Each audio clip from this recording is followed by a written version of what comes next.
cadets from our Hunt High School AFJROTC unit prepared to present the colors for this evening's national anthem. The cadets presenting the colors this evening are Cadet Technical Sergeant Brody Malone, Cadet Staff Sergeant Benjamin Smith, Cadet Staff Sergeant Talar Gillian, Cadet Staff Sergeant Dagan Barnes, Cadet Staff Sergeant Noah Day, Cadet Airman First Class Nicholas Alcantara, and Color Guard Commander Cadet Lieutenant Colonel Chase Denton.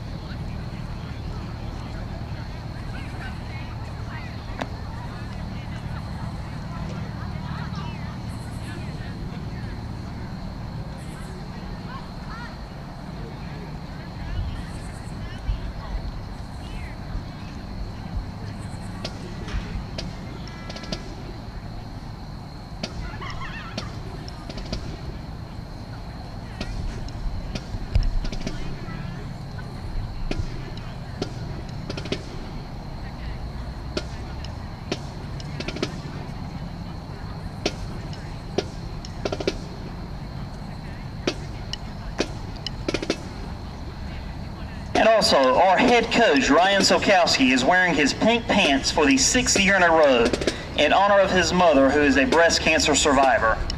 Let's give her and everyone currently battling, survived, or those who have lost loved ones a moment of silence in honor of breast cancer awareness.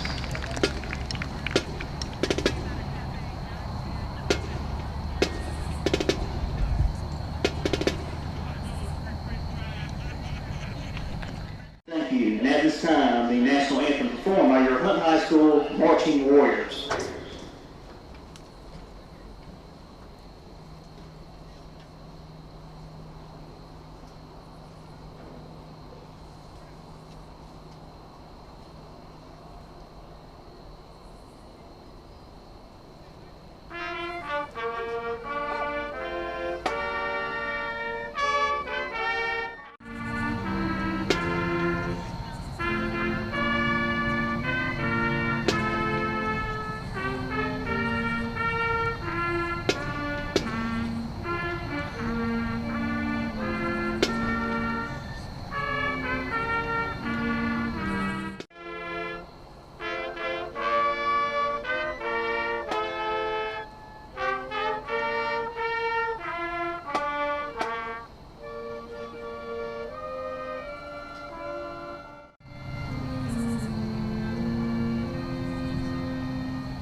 You ain't got our sound on, do you? Let's test it. I'm not sure when I got power on this thing, Mark. Nothing's lit up.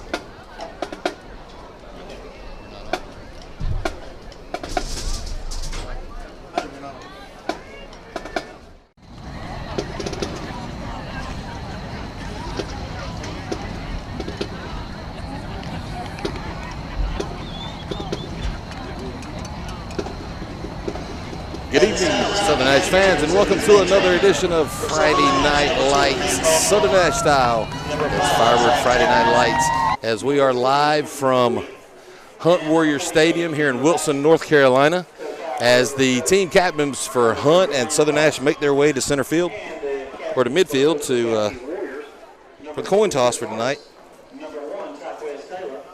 Number 65. team captains Daniel Batchelor, number 48. AJ Kovacs. Matt Foster, number 2. Officials for tonight's game. Referee Dave Quentin Gadsden. Cooley, Umpire number 20. Todd Moore. Linesman Mark Parker. Line judge Richard Moore. And back judge Derek Milton. And I believe that is Zach Jones, number 5. So as the referee steps in for the coin toss, we'll let everybody know tonight we're sponsored by Barton College right here in Wilson and their inaugural football season. We thank Barton for the sponsorship tonight, and we'll be sharing some more information with you a little bit later in the broadcast about Barton College.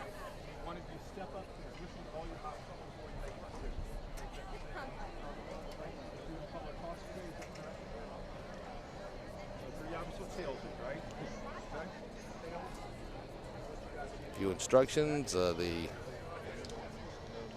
Everyone has to look at the coin, make sure it's not two-sided or two-headed. Oh wait, that would have been last week.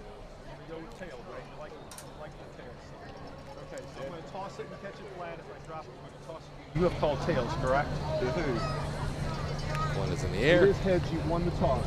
You wanted to defer, correct? It's like Hunt has won the toss.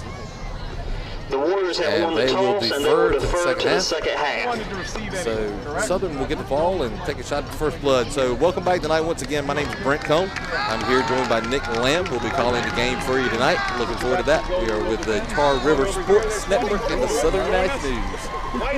And we look forward every Friday night to bringing you the Southern Nash football game, the 7-0 Southern Nash Firebirds. 8-0. See if you're on your toes there, Nick. And Hunt Warriors 4-4. 4-4. And you know, Nick's going to be shooting some stats at you tonight. We've been searching to see where Quentin has fallen here lately into the rushing. I think he is the number 1 running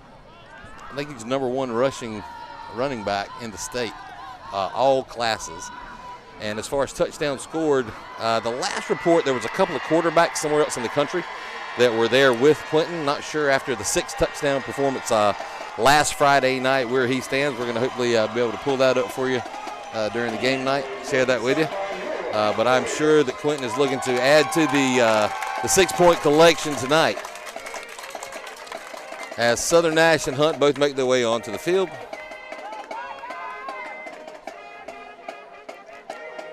I think the Hunt color guard is hanging back for some reason. Not really sure there.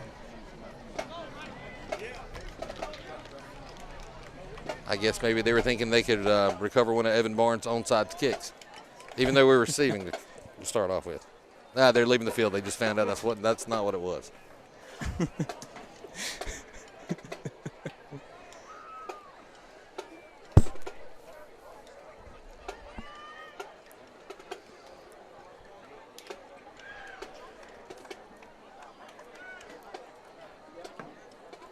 So it's a nice night here in Wilson. It's a little bit muggy. The Gnats, the Gnats are not too terrible bad here tonight. And I can tell you, in looking across the field, I'm sure you can see that in our camera shot. The Southern Nash side of the field is packed, and it is very thin on the Hunt side of the field. Everyone knows that Southern Nash travels well, and it includes our band who is here to support the Firebirds tonight. So I could pretty much imagine it's going to be a little loud across the way there. As the Hunt kicker places the ball on the tee, you have Quentin Cooley back deep alongside, I believe that's Jackson Vick back deep with Quentin. I'm sure if you've been seeing the news, you know that Isaiah Walker-Warren is not playing tonight, and we'll cover that a little bit later in the broadcast as well. Isaiah Bland with a little bit of a fumble, picks us back up. He's going to have a little bit of a return there, going to get a few yards out. So Southern Nash, with their first possession, will start from their own, looks like their 32-yard line, 1st and 10. So not bad field position there.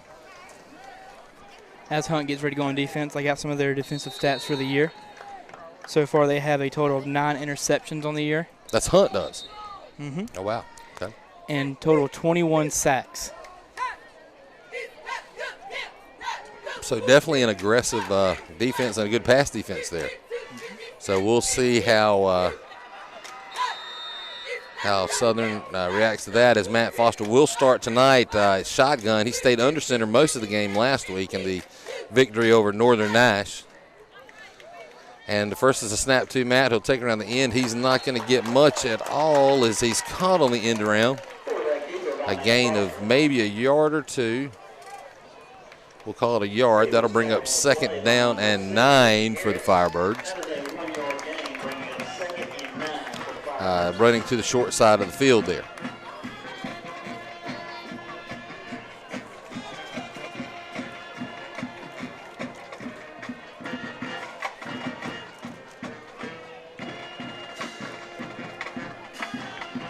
So a little bit of the background on what happened with Isaiah Walker-Warren last week. As you that were watching know, he was ejected from the game for, at the time, what was called a targeting hit. That changed during the week. Pass play is caught. Wide open, a lot of room to run. He's going to cut back upfield and brought down about the 18-yard line. Obviously a first down deep into Hunt territory. By Michael Parker. Michael Parker on the reception. Huge pass play, which is something we've not seen a lot of in the past couple of games from Southern's offense, other than Isaiah Walker-Warren, who once again, during the week, the North Carolina High School Athletic Association and the regional athletic directors did review the footage of the hit and decided that it was reversed from a targeting, and it was called a flagrant blindside hit, and Isaiah Walker did receive a 1-game suspension as Quentin Cooley bounces off and will be brought down after a gain of about 6. Should bring up, they said a game of 5, it's been up 2nd and 5. So he did receive a 1-game suspension. DC will be back next week as the Firebirds take on Rocky Mount in Rocky Mount. And as an update on the young man, he was treated that evening and released.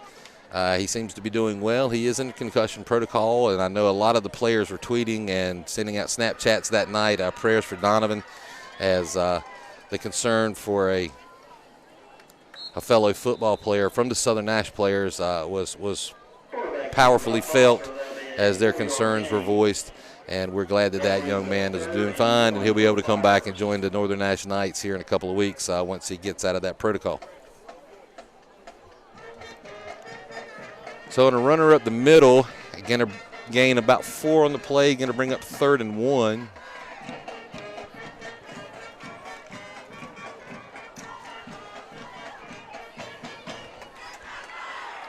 Matt Foster under center. It's going to be handed off to Quentin Cooley, who's going to take it in for a touchdown. Quentin Cooley for 6 early. About a 9-yard run there. Not the big explosion that you normally see from Quentin. Pass play kind of took care of most of the yardage on that, but there's the first touchdown. So with 9 minutes and 20 seconds remaining in the first quarter, Quentin puts his first 6 on the board along with the Firebirds. I don't need to give Quentin credit for all of it. He had that Great Wall of Stanhope blocking for him. Evans' kick is blocked. It's tipped, and it's no good. So the score remains 6-0. Southern Nash with the lead over the Warriors. And that touchdown by Cooley totaled out to be his 36th touchdown on the year. 36. Now, were we able to find any of the stats as far as where he stands nationally with the total touchdowns? We're not. Some schools that hadn't updated. Okay. With the. I knew that was the issue, so we're still waiting on that. And there was a couple of quarterbacks, and I can't remember what part of the country they're in. And when I say country, I don't mean like out of the country in Nash County. I mean the United States of America. There was only a couple of quarterbacks that had as many or 1 or 2 more than Quentin going into last week. So that young man gaining a lot of attention. with some of the schools, they had only 4 games worth of stats.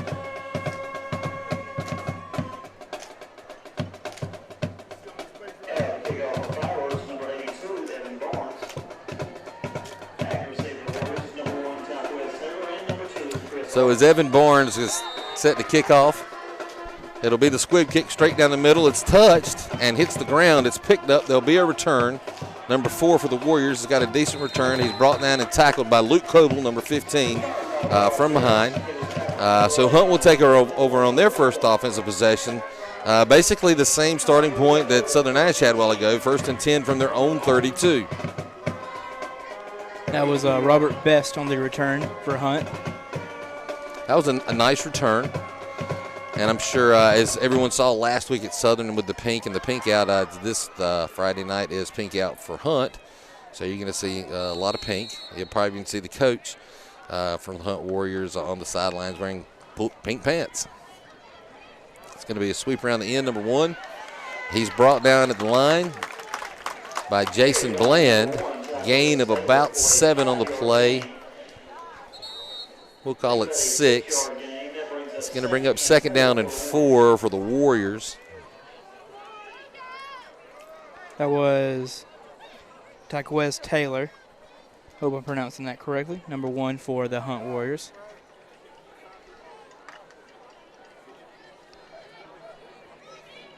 So from the shotgun, got 3 wide outs, 2 backs in the backfield with a quarterback.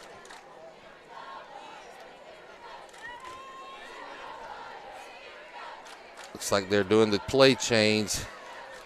Oh, my goodness. Not going to get much there. So he runs into a whole gang of Southern Nash defenders led by Luke Coble, who comes off the bottom there. It's going to bring up 3rd down and about 3. This has looked very reminiscent of a couple of weeks ago when Fike pulled the play the game clock and slow the game down. So we'll see if Hunt tries their hand at being successful with that. A lot of their sets look very similar to Fike's from a couple of weeks ago. And those of you that recall that know that that was a very close game until the second half when Southern Nash's defense had a couple of key turnovers that swung things in the Southern Nash direction. So number 1 again on the carry, run out of bounds by Jason Bland and Chasen Royal. That will be enough for a 1st down, so Hunt will move the sticks. They'll have 1st and 10 from their own 42 as we approach the 7.5-minute mark remaining in the first quarter. Also got some stats for the Firebirds defense on the year. They have a total of 17 sacks as well as 7 interceptions. And who is leading the Firebirds with tackles and sacks right now? That would be Terrence Raspberry. He has a total of 5 sacks on the year. And Bland not that far behind him with 3. Looks like Hunt got a little jumpy that time. Looks like they're going to be offsides on the offense. We'll wait for the call here. That is the call, false start against the Warriors. That'll bring up 1st and 15, move the ball back.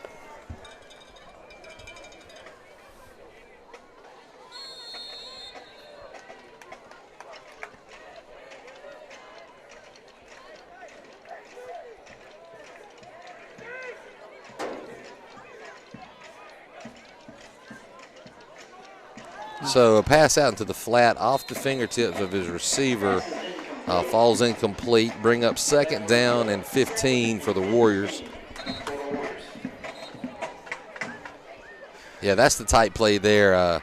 If you even have a chance at beating the Firebirds or having any success against the Firebirds, you got to make those plays. There was a lot of defenders there that wouldn't have turned into a whole lot, but I think it would have possibly gotten them back to the original line of scrimmage after the false start call. So once again from the shotgun.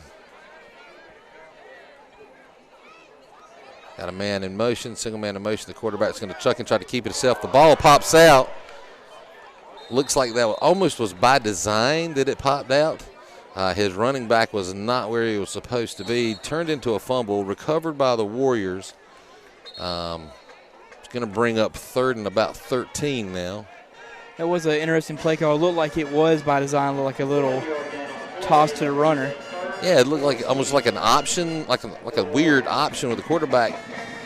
Gave the look of a quarterback keeper, but then trailing him, he was going to flip it in the air supposedly to him. That was an odd play. I don't know if I ever recall seeing anything like that before. Very dangerous, especially with the trees that are there on that front defensive line. You look at big Alan Langley, who was just a beast. There is a complete pass, but pretty much back to the original line of scrimmage.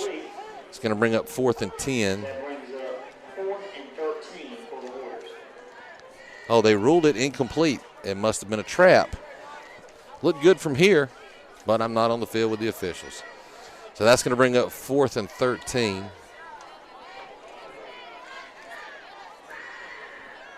See, I was mentioning big Alan Langley. My son told me that he gave Alan a ride to his car the other day, and my son, my wife has a little fun car. My son drives a Fiat, and he actually had to open the sunroof so that Alan would have headroom to ride in the little car, and his head was sticking out of the sunroof.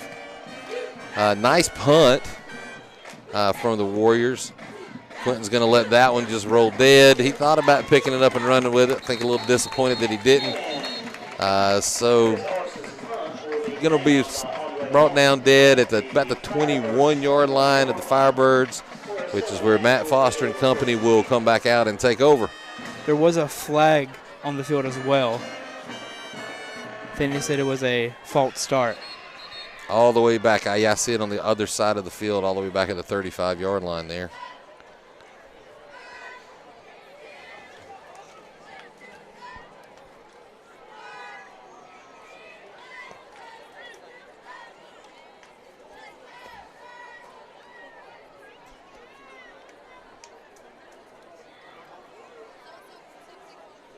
So they will mark off that penalty after the downed punt, which will improve Southern Nash's starting field position to their own 26-yard line versus the 21.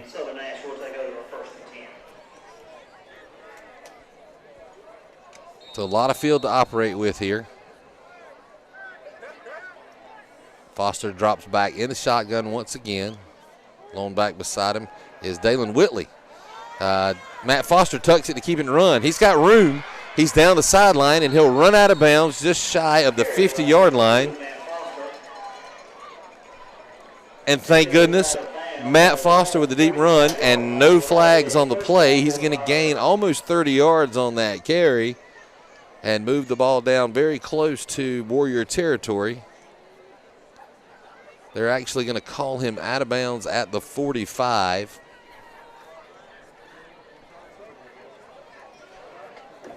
So obviously that is something that Coach Foster and his staff have been working on with the guys in practice, wanting to eliminate some of these penalties, which had been a big issue in some of the earlier games in the season. So it's nice to see there that they're pulling off some plays and keeping it clean so far. So I'm knocking on wood up here. It's a metal bleachers. I'm finding wood to knock on. Pass out in the flat to Quentin. He's hit back in the backfield. He leaps over one defender, but he's caught from behind. He's not going to get anything there.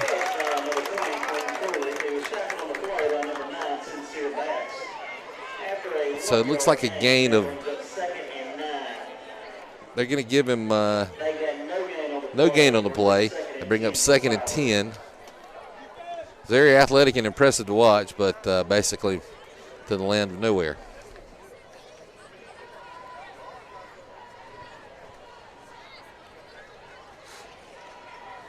So once again, tonight we are sponsored by Barton College. Their inaugural football season is underway. They are located right here in Wilson, North Carolina. Beautiful campus. Nice baseball field. The ball comes out. Ball's loose. As it's knocked out of Matt Foster's hand. It is recovered, however, by the Firebirds. Zolly Alford was the one who had jumped on it. Zolly Alford, great field awareness to get back there and get on that. That could have been very disastrous. Very disastrous for the Firebirds as they are obviously well back into the territory. Their field position now is not going to be helping them a whole lot. It's going to be 3rd and about 26 to go.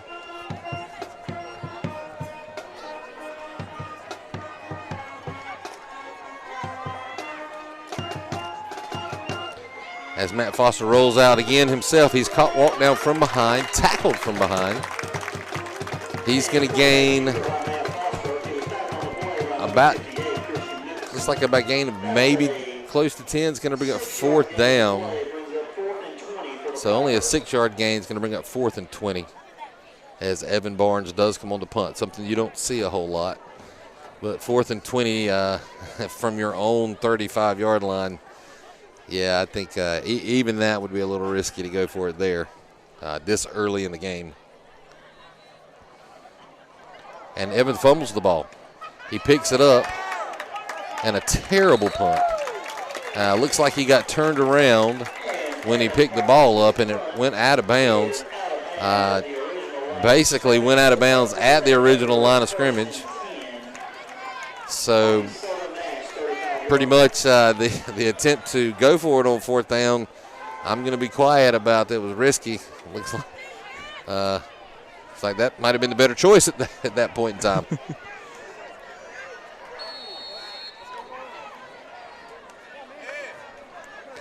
So Hunt with great starting field position on the Southern Nash 35-yard line. It's handed off up the middle. He's going to run into that Firebird wall led by Devontae Edmondson. Came out of that pile. Terrence Raspberry was in that pile.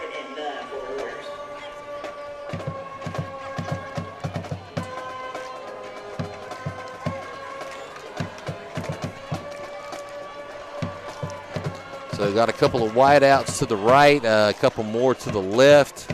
Single back in the backfield with the quarterback. He's looking to the sideline. They are watching play clocks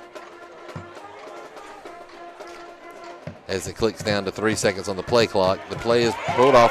They break free. Hunt's going to score. He's brought down just short of the goal line after a big run up the middle for the Warriors. They're going to have 1st and goal from the 4-yard line. So as a series of events of the fumble recovered and the big loss, the fumbled punt, and then the punt out of bounds, followed up the second run from scrimmage for the Warriors, puts them down deep inside the red zone of Southern Nash and threatening to score their first points of the evening.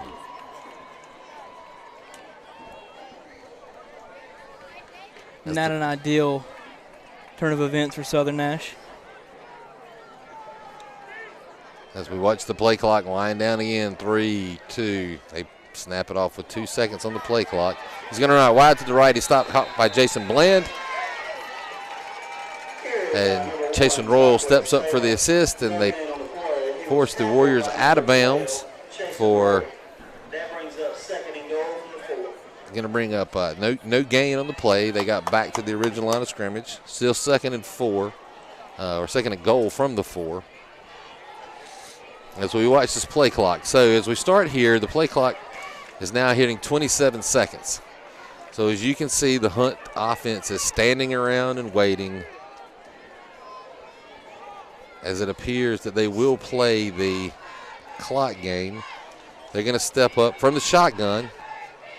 This is actually looks like a Wildcat, a new quarterback. And he is sacked. Big sack there by Hunter Thorne, who gets into the backfield. Huge play there, big loss on the play as they're threatening. Doesn't still be 3rd and goal. Looks like from the 8. Yeah, they're going to give them forward momentum. It's down around the 7 or 8, hard to see from here. That was a big play. So with Barton College, I don't really have any cute analogies for offense and defensive player of the game. So I think tonight we're just going to go straight up. We're going to name the offensive player of the game and the defensive player of the game. and we'll call it the Barton College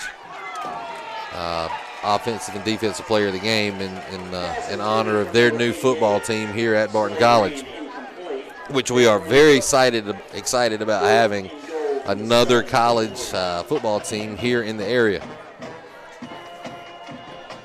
I know Barton has eyes on a lot of the players that are actually on this field to help possibly fill some slots in this year and the upcoming years.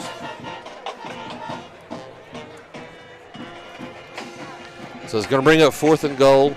They will come out to attempt a field goal to go ahead and put some points on the board. That kick is up, and it is no good. There is a flag on the play. Waiting for the call here to see what we have. If we'll re-kick this, obviously it is roughing the kicker. Running into the kicker instead of roughing. I believe that is a 5-yard penalty, but so it'll still be 4th down. Should be probably around the 3 or the 4-yard line.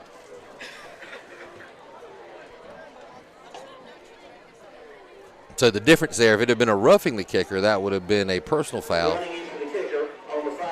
And it would have been an automatic 1st down.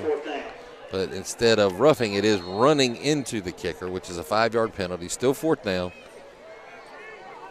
And Hunt will get another shot at this 3 points as we are rapidly approaching the end of the first quarter. Only 52 seconds remaining in the first quarter. As the ball is down. And this one goes through, and it is good. So with 47 seconds remaining in the first quarter, Hunt puts 3 on the board as the Southern Nash Firebirds still lead the Hunt Warriors by a score of 6-3. With the upcoming kickoff, Hunt has played it very safe, very smart so far. Their opening kickoff, they kicked away from Quentin without the double threat back there of DC and Quentin. And that was it's a great red zone stop by the Southern Nash defense, only letting them get up 3 there. That was a great stop by the defense. So back deep with Quentin is Jason Bland. The next line up is Jackson Vick, Hunter Thorne, and Jalen McClassen.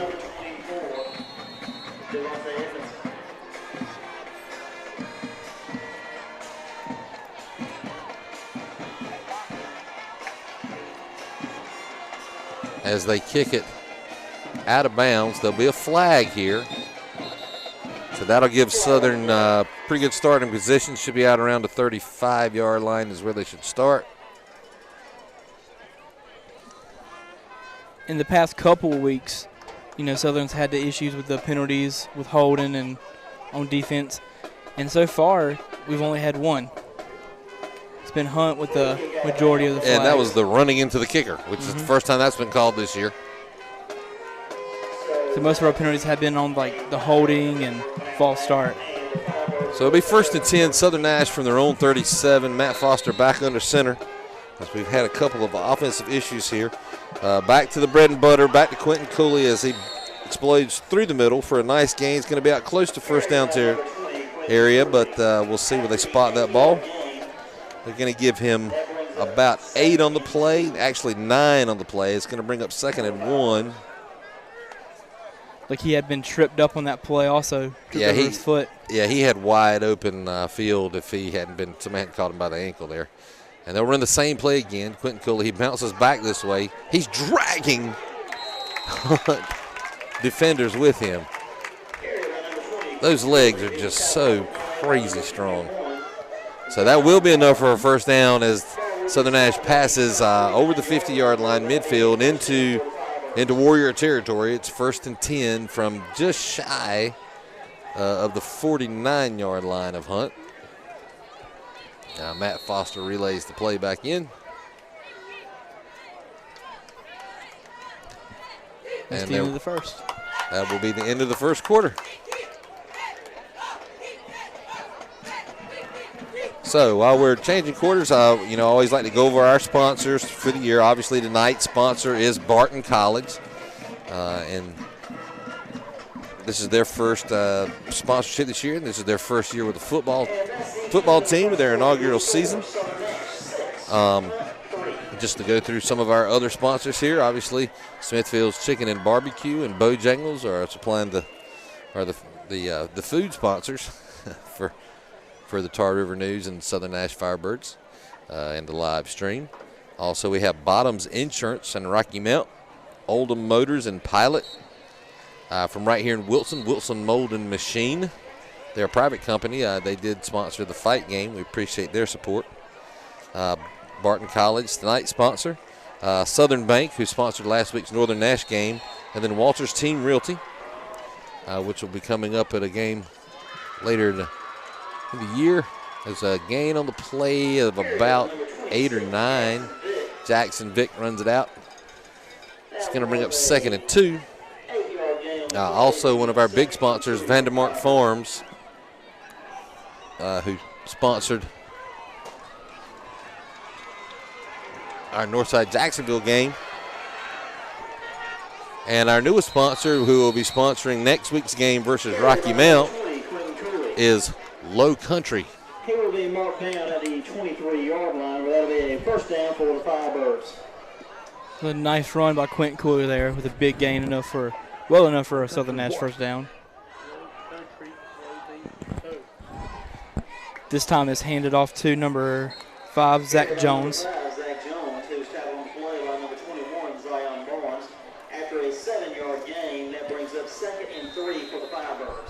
We have an injured Hunt Warrior. He's going to bounce back up. That's good to see. I think that was the same when he had made a tackle. Looked like he just got landed on by a little bit of a dog pile there. So it's going to bring up 2nd and 3 for the Firebirds. Just getting ready to hit the 11-minute mark remaining in the first half. Matt Foster back up under center. Puts Vick in motion. Jackson Vick in the round. He's going to take it to the house for 6. Touchdown, Firebirds, Jackson Vick.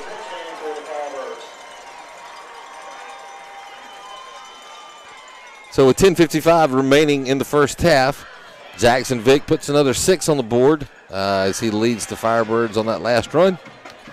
And a little interesting side bit for everybody. This Thursday, the undefeated Southern Nash Middle School Cobras, led by Jackson's younger brother, Jordan Vick, will be playing for their conference championship in the Bird's Nest there in Stanhope. Quentin Cooley takes it in for 2. Bring your score, Southern Nash 14, Hunt Warriors 3. And so like I was saying, there will be a game this Thursday at 4 o'clock at Southern Nash. Southern Nash Middle Cobras will host the Twasnot team from Wilson for their conference championship. Invite everyone to come out, and I'm even hearing some rumors that there's a possibility that you may be able to watch that. Hopefully we'll have some more information that we can post on our social media later in the week or in the early part of next week.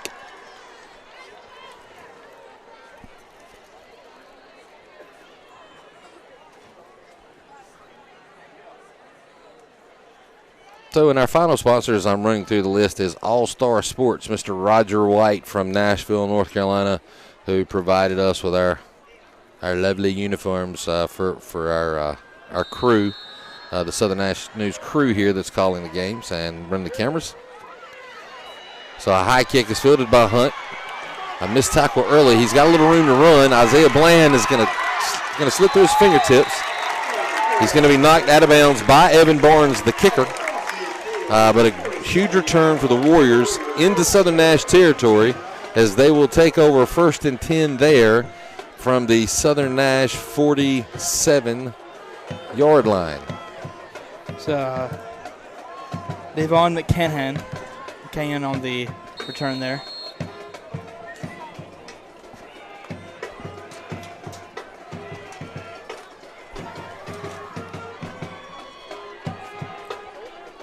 be first down on the 47, Southern Nash.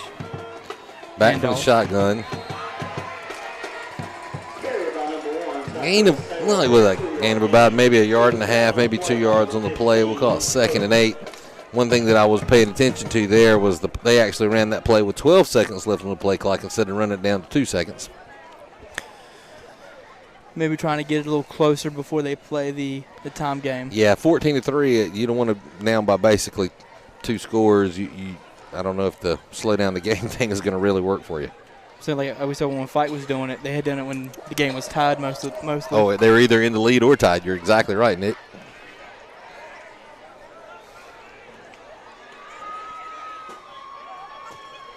Once again from the shotgun.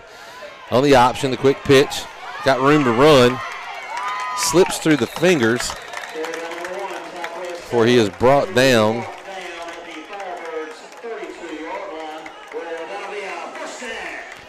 That will be enough for a Warriors first down as they are moving the ball well.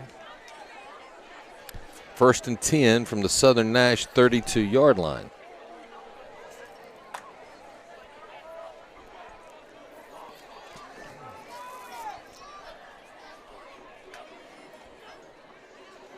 From the shotgun. And so now it appears that they're going to slow down a little bit, maybe change the play around and audible. This may not be with intent, however, the play clock is down to 3. A little pass out into the flat, got room back up the middle before he's hit by Isaiah Bland to stop his progress. Had to get some assist there from the other Firebirds. It's Chris Artis on the reception there. The gain of about 8. Yeah, it looks like 9 on that play. It's going to be like 2nd and 1 there. They got 2nd and 2 on the board, but that's a short 2 yards.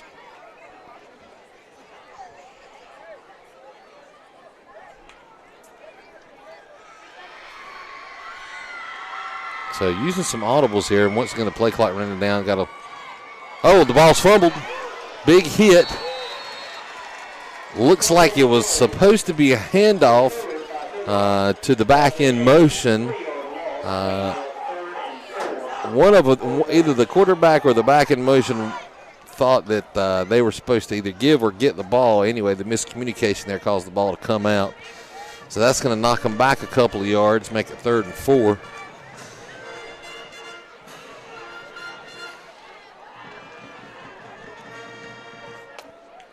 As Southern is short, a defensive lineman, as the big man runs back in, gets set. Luckily, they were milking the clock on that one, gave him time to get back in.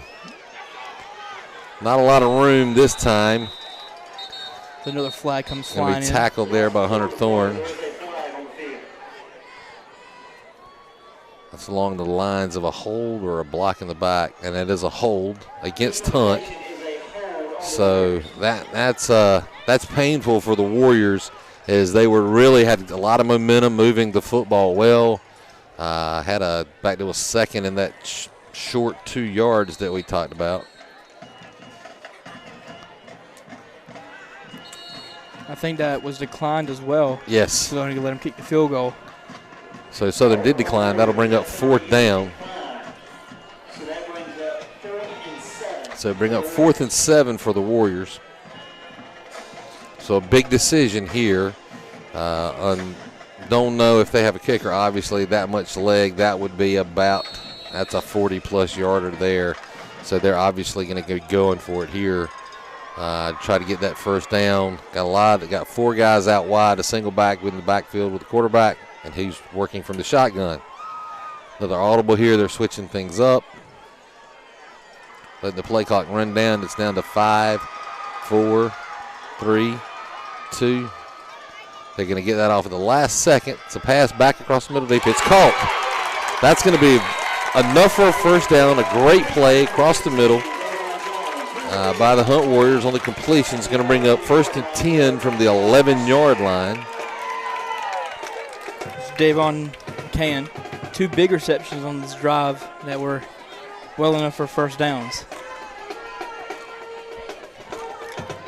So we've seen this over the past few games that Southern seems to struggle early with stopping the opposing offenses.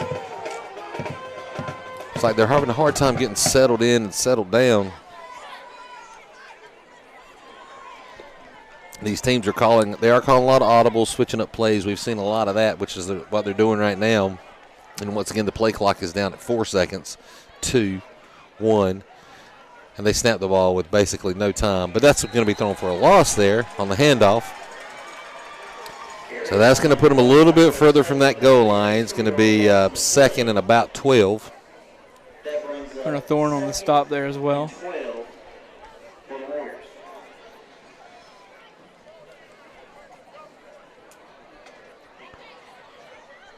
So I know we talked about this a little bit last week and in some previous weeks. A big advantage that Southern has, if you look at the sidelines, is the number of players they have that have the ability to rest each other.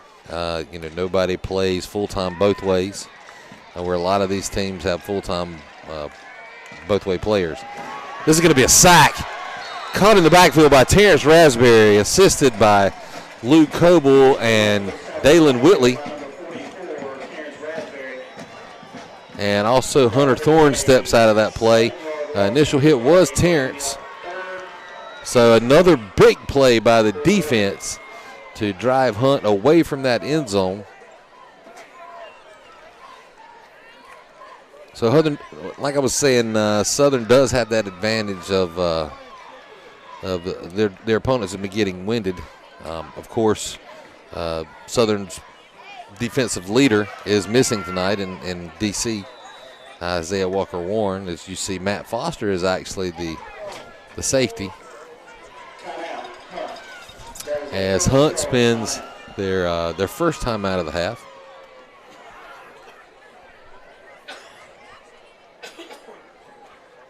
Like you said, you saw Matt Foster playing a little bit of safety. He had played some of that last week in the late in the second half. And to be honest with you, I like that that strategy of letting these guys play and play longer into the game, because that really is going to help once you get down to the playoffs. It's kind of like in the past couple of years when Zonovan Bam Knight was playing.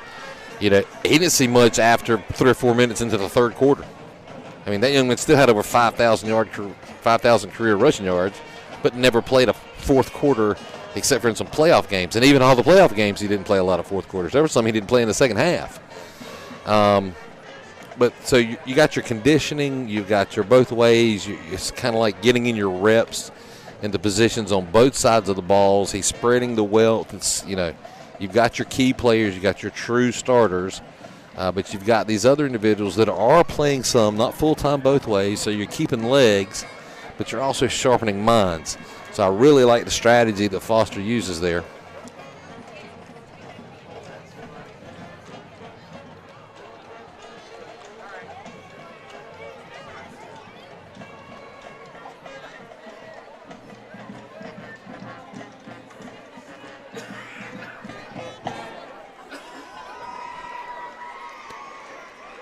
So it's 3rd and 20.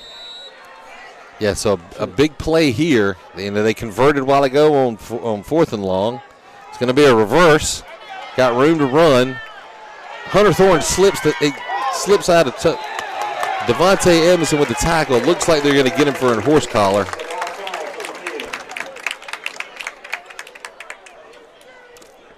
Which, if that is the case, that will be an automatic first down. Waiting to see what the officials call here. Personal foul. Face mask on the Firebirds. So that is the call. That's going to move the ball, and that should be an automatic first down.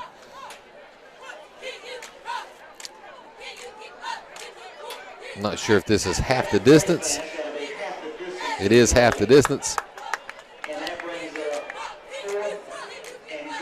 So that is not an automatic first down. Little discussion here. It's to be a 4th and about 8. So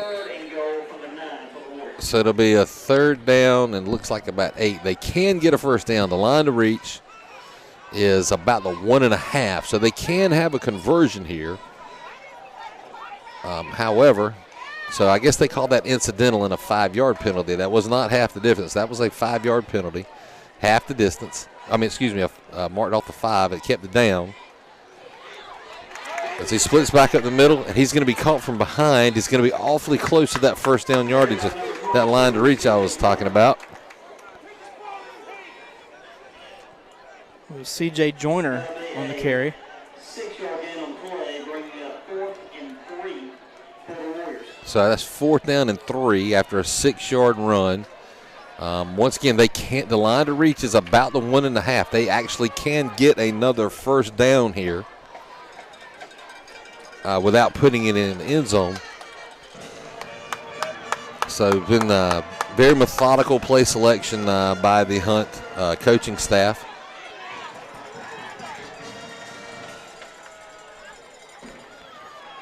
As the quarterback goes under center and then stands back up.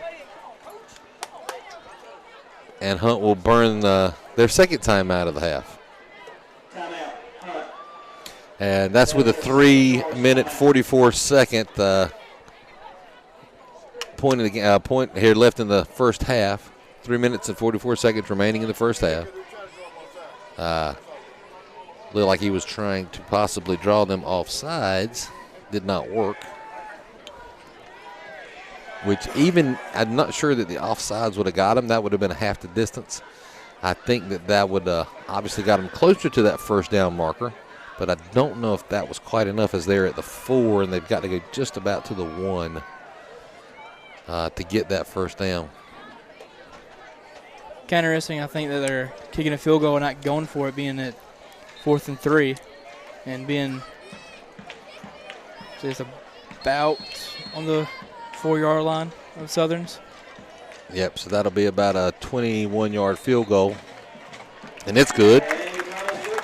So with 3 minutes and 41 seconds remaining in the half, Southern Nash continues to lead, but this time after the 3 goes on the board from the Warriors, that lead is cut 14-6, so 8-point lead for the Firebirds as we await the oncoming kickoff from the Warriors. We have a 50-50 raffle going around. Tickets cost $1 per ticket, or you can get 12 for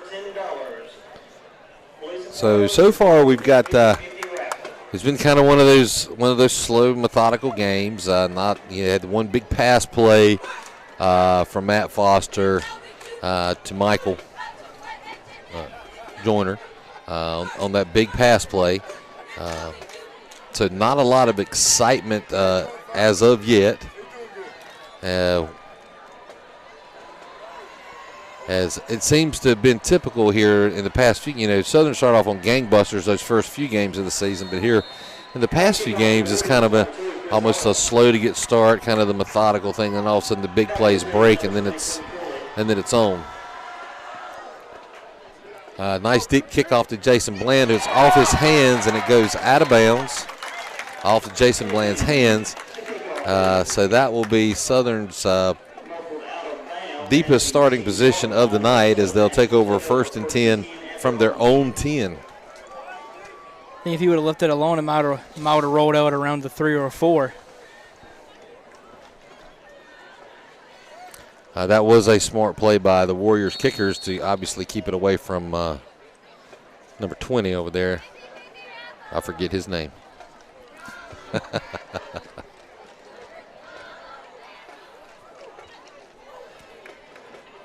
So a whole lot of grass to work with here for the Firebirds. Matt Foster and company under center. Matt Foster under center. Going to be a pitch out to Jackson Vick. Oh, Matt Foster is going to fake that and tuck it away. He's got room to run. This is going to be a huge game. He's got room down the sideline. He breaks free. Matt Foster takes it deep to the house for 6. A 90-yard rush by Matt Foster, the quarterback, and no flags on the play. Wow.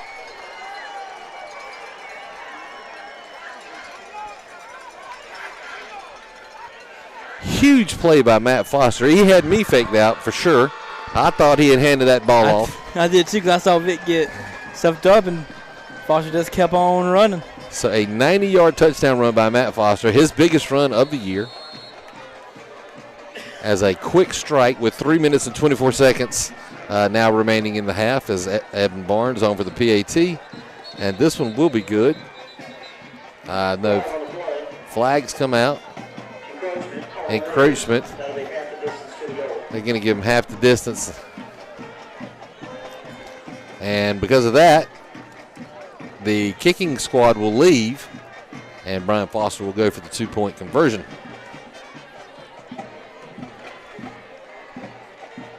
That was such a fantastic run by Matt Foster just a moment ago. That young man exploded. He quick. Exploded when he hit that 40-yard line. It went into another gear. I mean, Quentin's got that gear for sure, but to see Matt Foster kick into that was impressive. That was absolutely impressive. As Quentin Cooley converts on the short run for the 2-point conversion. So with that 3:24 mark remaining in the half, Southern now leads by a score of 22-6 after that quick turnaround. That took about, I think we were at 3:41, so not quite 20 seconds before the Firebirds scored. So it's been the story of the two big plays.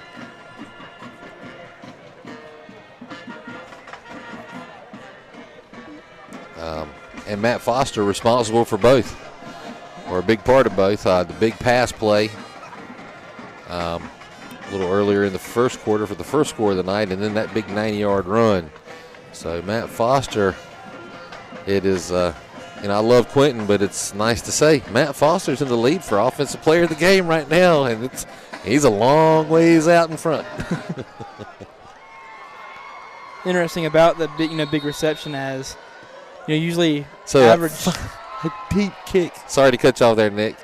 I was just so excited to see a deep kick, and it falls short. It looks like it might be recovered by the Firebirds, and it is. Southern Nash recovers on the deep kick. So I'm going to tell you a little story on the deep kick. I got to tell this, and I don't want to hurt anybody's feelings, get anybody upset with me, but I got to tell this. So if you were watching and listening last week, I was kind of being rough on Foster for going for the pooch kicks and not trying to kick it deep away, and give Northern worse starting position. But I had a nice little message from Coach Foster. He sent it via my son today, basically to let me know that he won't call him that. And for me not to put somebody's hard-headedness, and I won't say who's being hard-headed and not doing what his coach tells him to do. But somebody was being hard-headed, and he refuses to take the heat for that. So I will retract all my statements last week, Coach Foster. I apologize, and I'm very tickled to see that deep kick, which, coincidentally, it was nice to recover. That's Terrence Raspberry on the carry in on offense. That was Terrence Raspberry on that carry. Not being able to call Terrence's number on offense that I can recall yet this season. He takes that ball out. That's going to be 1st and goal.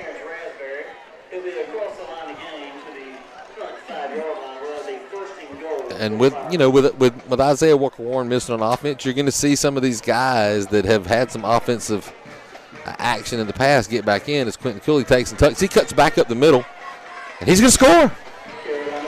Second touchdown of the night for Quentin Cooley.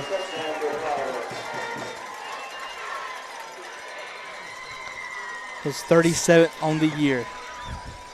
So with 2:19 remaining in the first half, Southern extends the lead, which is now 28-6 with the PAT upcoming.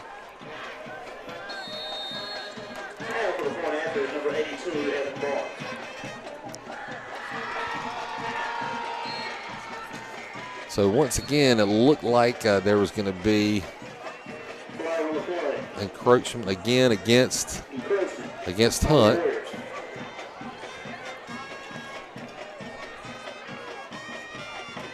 So looks like that could be half the distance to the goal. They will decline that penalty. and just kick it. I guess he decided he didn't want to move. Take the time to move the football. Going to make Evan earn his money. Oh, and the ball slips through Matt Horgan's hands. Oh, boy. Not to let the cat out of the bag about who I was talking about being hard-hitted a while ago.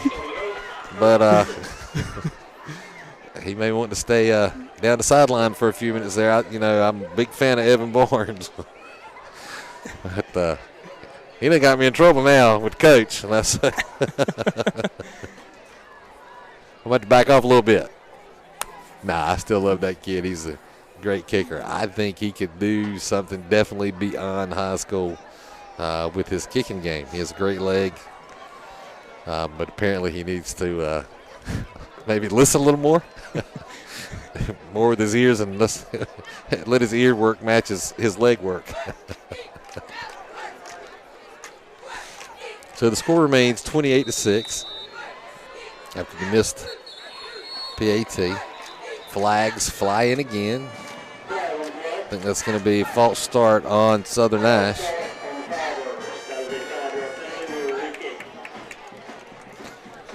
So they will re-kick that.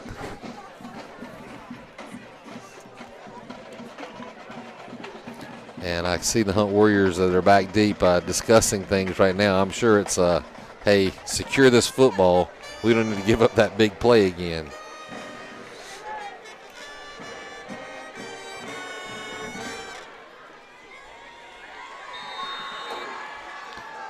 So the high kick, it is fielded clean. Luke Coble dives in. Big tackle by the man, Luke Coble, as he trips him up to stop that return. He had some room to get some more. Luke having a great game tonight. Been able to call his number a few times there. I have a score update from across the county at Fike High School. Fike 7, Rocky Mount 0. And I'm not sure if you heard in my headset in the background, the score was just called out across town as Fike is playing Rocky Mount, and Fike leads the Griffons by a score of 7-0. So Fike, I wonder if they're playing that clock game with Rocky Mount because everyone knows that this next week's game is deemed to be the big game of the conference between Rocky Mount and Southern Nash. So that was basically, I got you and I'm not letting you go. Devontae Edmondson had a hold of that running back, and he was not getting away. There's been some obvious hand tackling going on. I've seen some slips out there that normally are stops that the Firebirds make. They let a couple get away, but I guess Devontae said, not this time. I got you. So he's going to gain 2 on the play, bring up 2nd down and 8.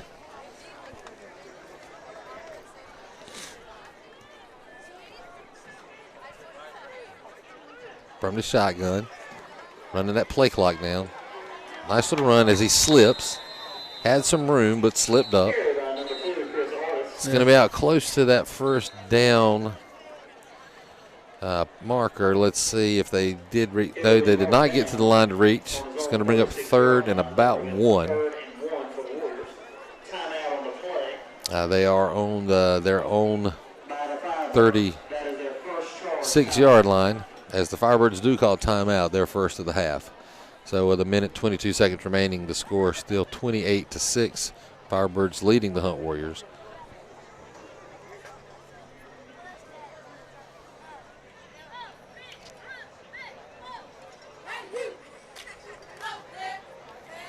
So during the timeout, I want to remind you again to frequent our sponsors that help us support this broadcast, this live stream, help these young men be seen. And believe it or not, there has been a lot of feedback coming from places other than just family and friends that get to watch it from around the country. They can't be here. There has been some activity of other things being seen. Without divulging all that, some possible schools are watching, some things like that. So this has been very successful. We thank our sponsors, and please frequent them. I run through that list frequently. I'll hit you a couple right now. Oldham Motors and Pilot, Bottoms Insurance and Rocky Mount. Walters Team Realty out of Rocky Mount and Spring Hope also. Another new quarterback, the number 1, quick handoff. That is definitely going to be enough for a first down as the Warriors are going deep into the playbook tonight, trying a lot of different looks, a lot of different things against the Firebirds. They'll move that ball out to the 45-yard line of the Warriors for a 1st and 10 from there. Now it seems a little urgency from the Hunt Warriors. Yeah, as we hit the 1 minute mark to go in the half. Devontae Evans is going to catch him from behind as Terrence Raspberry comes in behind the play for a little assist. Not really needed. Devontae had that one kind of locked up. That will be a loss of 3 on the play as we approach 40 seconds remaining in the half. It's going to bring up 2nd and 12. That milking the play clock thing is probably not going to work right now, guys. You might want to hurry up if you expect to make a score as that clock winds down. Back looking to pass. He's looking deep. He's got a man. He's there.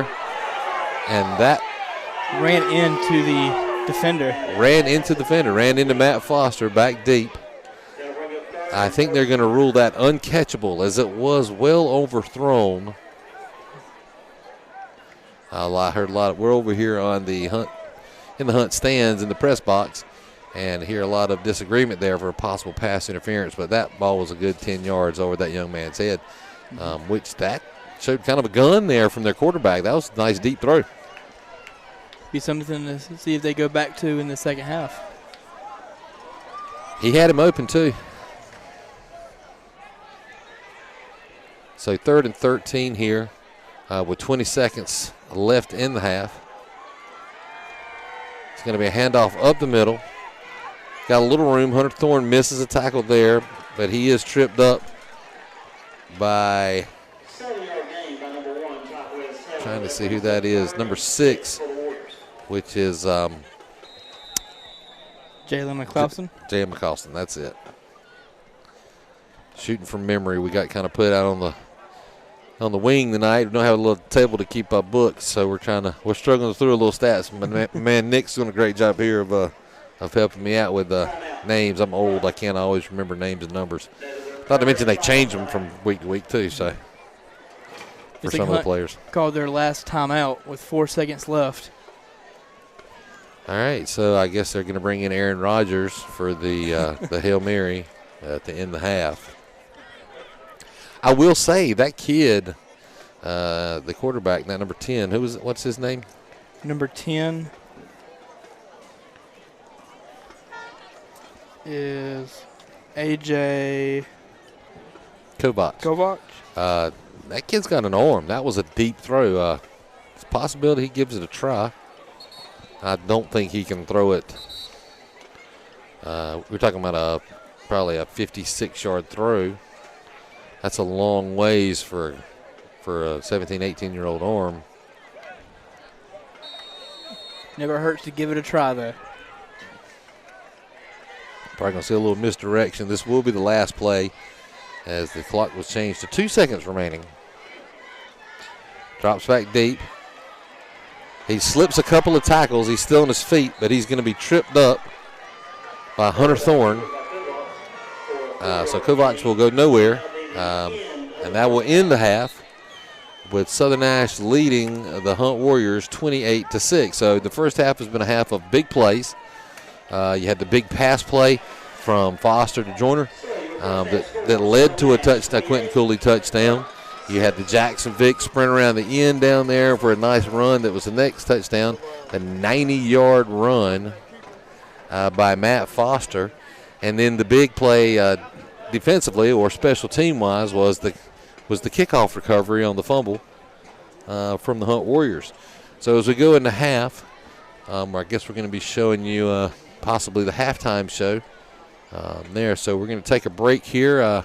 Once again, my name is Brent Cone, and I'm here with Nick Lamb, and we're with the Tar River Sports Networks and Southern Nash News, and we're sponsored tonight by Barton College. We'll see you back in just a few minutes.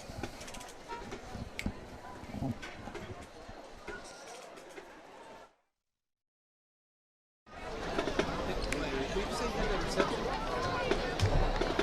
the thing? Oh, I keep saying join. I'm saying the wrong thing. You gotta get me on that. I just thought it. I was like, Correct me.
Education takes place, of course, in the classroom when there are lectures and information that's shared, but the most important thing that happens on our campus is when our faculty and our students connect. Barton Bold is seeing what needs to be done and getting it done. Being Barton Bold is being excited. I think every day coming into the classroom and talking to the students, talking to them about their career choices and their next step, that's exciting. We do have really accomplished faculty at Barton College. It's one of the things that makes me most proud as the Vice President for Academic Affairs. The reason I decided to come to Barton is the people. And this is a unique opportunity to start football from scratch. Students understand that this campus would be non-existent without them. I love Barton College because I love the people. I love the atmosphere and I love our community. Barton makes me really feel at home. When I think about Barton College, I think about a strong community of people working towards a common goal of becoming better people. I love the fact that Barton is such a community, that the students are so amazing and the professors are so personable. Learn by doing, and that's one thing I think that Barton really stands above the rest.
This is a home away from home, a safe sanctuary to expand one's mind, a place to nurture one's passions, a place to find fulfillment for one's aspirations.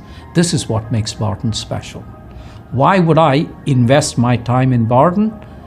For the very same reasons. It is a nurturing place where young minds can find fulfillment.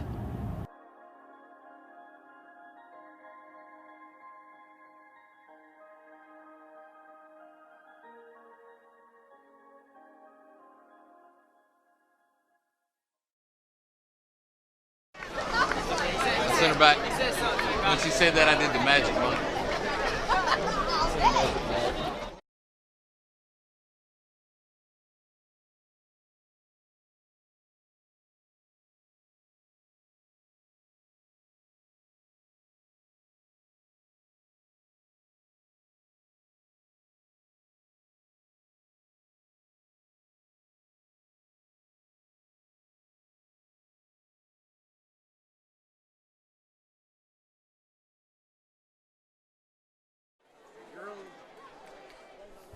All right, so we're back to start the second half. As Hunt did defer, they will receive the kickoff. They'll be kicking off the second half. And they're going to let that one roll out of bounds. The flag will come in.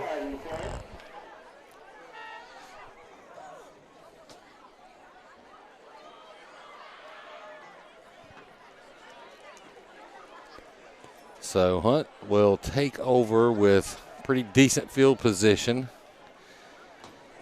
Should be 1st and 10 from their 35-yard line. So trailing 28-6 as we start the second half. We'll see if Hunt continues to play the clock game. Yeah, pretty much you got to get to a point here where that's kind of out the window. I mean, you're down by 22 points. You need to score. So operating from the shotgun. I think you're probably going to see a little more passing maybe as this ball is handed off. It's a pretty decent run up the middle there. Tackled by number 30 for Southern.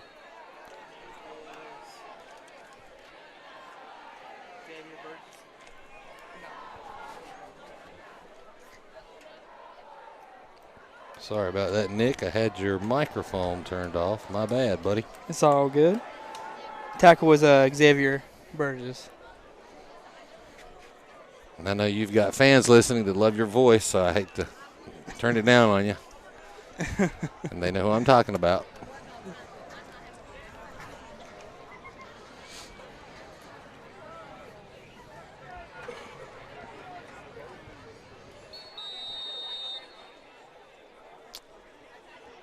So as we kind of, looks like they're going to continue with the stall here. Not really sure. It's not necessarily a no huddle. The line does huddle. I guess they got the snap count.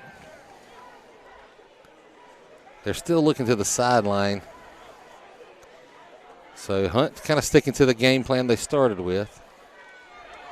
So as Southern kind of runs into each other before Devontae Edmondson comes over and makes a stop. Initial hit there by McClaston, though he comes up a little limp. That is enough for a Hunt first down as they move it out to their own 46. So McClaston does stay in the game. He's favoring the leg here. Maybe see if they go and try to target him.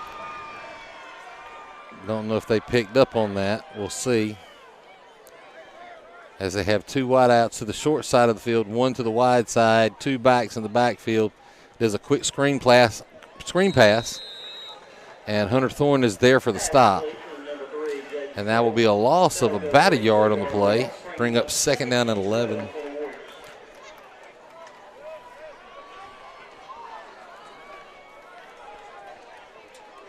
So nice read there by Hunter Thorne, who's having a fantastic game. Hunter missed pretty much all of last season with the two tears in his ACL and MCL, if I'm not mistaken.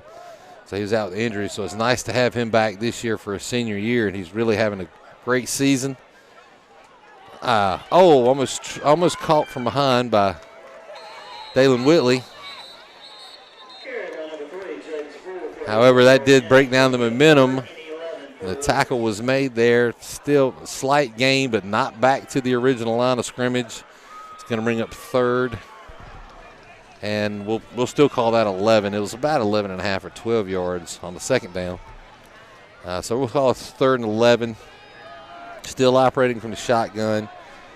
Got two wide outs to the wide side of the field here. Still two backs. As they're getting set, he's looking to pass again, a little screen pass. He does break that first tackle, and he's going to be forced out of bounds by McClaston.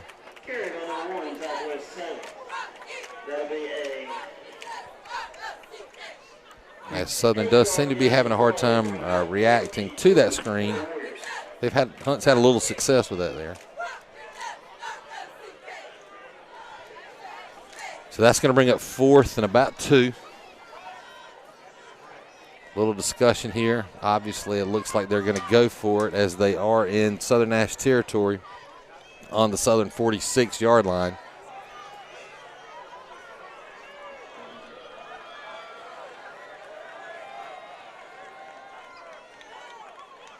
Kovac looks back to the sideline once again. And Hunt will burn their first time out of the second half. So not quite 3 minutes have ticked off the clock into the second half as there's 9:08 remaining in the third quarter. Just got handed a note here that everyone knows Powerhouse Havelock in the eastern part of the state, who normally has a long, deep run into the playoffs, is tied at halftime with Northside Jacksonville, who Southern Nash defeated a few weeks back. So there's another good game going on. Not sure if have not heard a Fike Rocky Mount update since Fike was leading 7-0, but maybe we could pull that up. You can see if we could get maybe a Fike, and so it's still 7-0 at halftime for Fike. Okay. So no update since the half for Viking Rocky Mount. Sounds like they are playing a game they had played against us during the clock out. So Fike really does. They had a good They got a good football team. So they definitely gave us all Southern Nash all they wanted. Another pass, short pass is completed. He's going to be tackled. Will be enough for the first down as they convert on 4th down. Luke Coble gets up from the bottom of that pile on the stop. It will be first down 10 from the Southern Nash, we'll call it the 39-yard line. That was Jalen Spurl on the reception there. And we'll also see if maybe we can get an update on Northern Nash and Franklinton. We'll try to find that, see if we can find that score for you as well, as Hunt is continuing to moving the ball on their first possession here in the second half. After that 4th down conversion. This playing the clock game is, they're going to run themselves out of time. Oh, a big break up the middle. He breaks free. He's still up, still running. A lot of hand tackling as Isaiah Bland does manage to bring number 1 down at about the 14-yard line. A lot of hand tackling there. Not a lot of hitting. I'm not sure how much warning was put out after the hit last week. But seems to be there a lot of hand tackling going on. And Southern paid for that as it's now 1st and 10 from the 13-yard line of Southern Nash.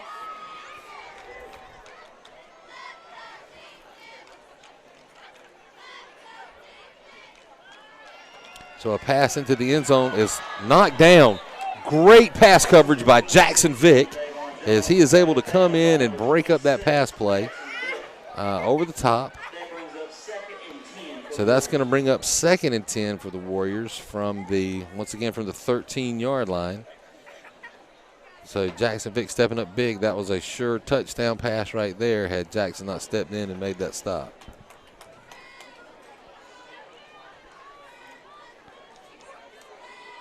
So still all of your backs are going into position. He's giving the snap count to his lineman as Kovac sets his running back in place. Brings his man in motion around the back. It's going to be a handoff up the side, but he's met right there. No hand tackling this time as I see Luke Coble in on that, as well as looked like Hunter Thorne once again. So Hunter Thorne once again with Luke Coble in on that. Luke Coble is as well having a great defensive game tonight along with Hunter Thorne.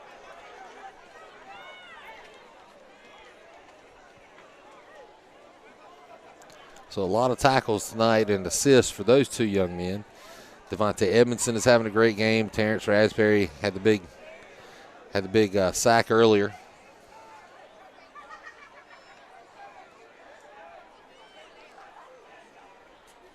So once again, a little pass out into the flat, which will go off the fingertips of the intended receiver. And that's going to bring up 4th down. It's going to be 4th and 12.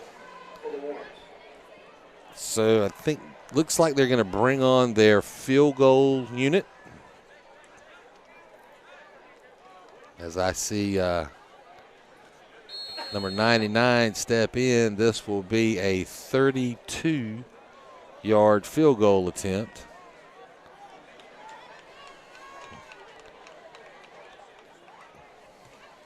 The ball goes down a little late, however. Oh, it goes wide. That hold was not secured, and the kick is going to be no good. So your score remains Southern Nash 28, Hunt 6, with 6 minutes and 52 seconds remaining in the third quarter. You know, he's had a couple of kicks that were good. He did miss his first field goal attempt. However, there was a penalty, so he got a chance for the re-kick, which he made good on that. So that doesn't count as a miss. So number 99 for Hunt is actually 2 for 3 tonight for field goals. But Southern Nash will take over from there. It'll be 1st and 10 from their own 20-yard line. Matt Foster going to be working under center. Got two backs Quentin back deep. He's got room to run. He's still on his feet. He's going to break around. He's going to get a first down. Looks like he's going to get out to about the 35-yard line. We're looking for the spot here. They're going to set it at the Southern Nash 34. Will it be 1st and 10 for the Firebirds? So a nice run by Quentin, who's got the 2 touchdowns tonight, but as far as yardage-wise, he's been a little quiet. I haven't got to give the infamous "the beast is unleashed" call, so we're waiting on that. So another handoff to Quentin up the middle. He's going to gain, looks like about 4 on that play. It's going to bring up second and 6. Oh, they're going to give him 5 on that one, bring up 2nd and 5. And I've just been handed the score for the Northern Nash Franklinton game at halftime. That is tied at 0. So no score in the Northern Franklinton game.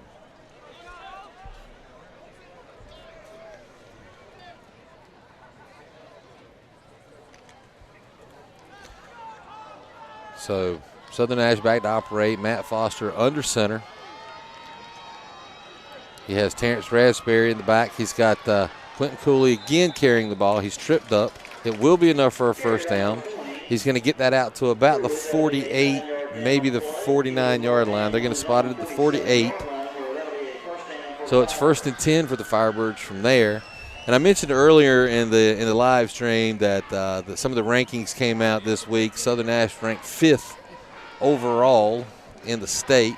And if in the mock playoffs, if Southern was to enter the playoffs this week, they would be the overall #1 seed in the East. Nice run by Terrence Raspberry once again as he's going to take that out. What looks like it could possibly be a first down, waiting for the spot. It's going to be close. They're going to get him down short, about a yard short, bring up 2nd and 1. Southern also ranked as the highest scoring 3A school in the state, as well as #1 in margin of as the point spread as far as outscoring their opponents. So highly explosive state-ranked Southern Nash offense. Once again, handed off to Quentin Cooley on a quick pitch. He's going to go around the end. He's still on his feet. He's toeing the sideline. He breaks free. He's going to be pushed down just inside the 10-yard line as he was running backwards. There is a flag also on the play. Flag on the play. We'll wait to see who that's on, and if it comes back this way, I see Southern Nash running back in this direction, so it looks like that's going to negate that first, what would have been Quentin's first big run of the night. Looks like it's going to be a chop block. Oh, no. That's actually against Fike. That was against Fike. So they're going to, Southern Nash is going, looks like they're going to decline that penalty.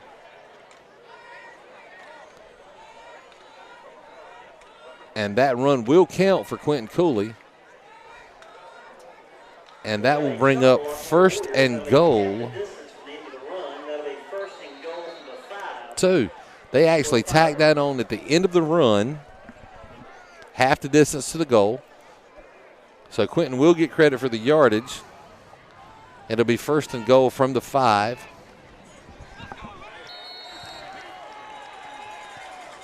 Looking to see. Honestly, I didn't see who had that ball on the carry. Couldn't either.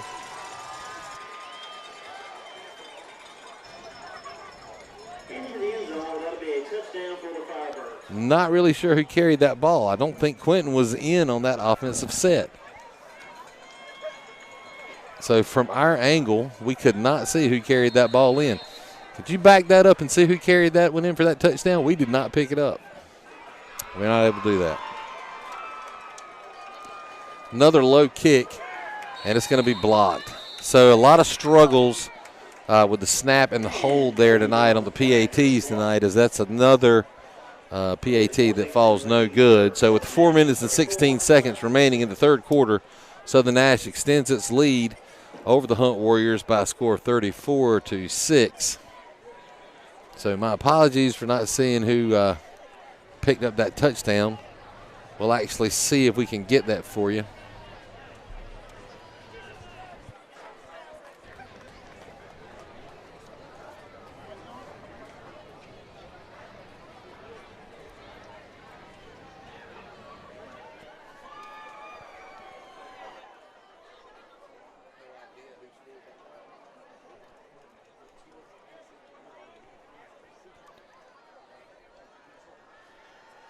Southern looking to get ready for the kickoff. It's another deep kick, a beautiful kick. It is fielded clean this time. That same kick was fumbled earlier. Running room. So he's going to be pushed out of bounds by McClaston.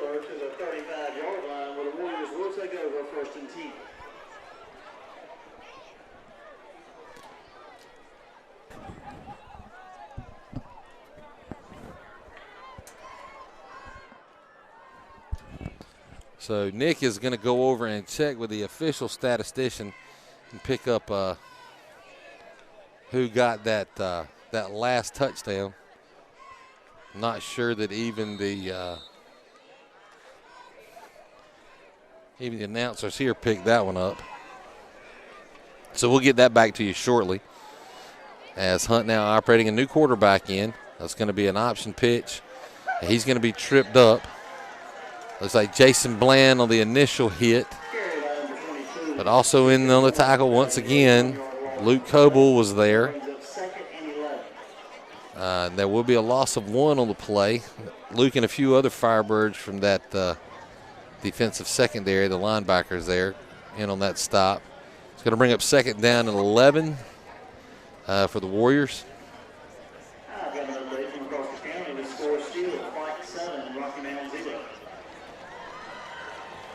So still not seeing Kovac, the starting quarterback for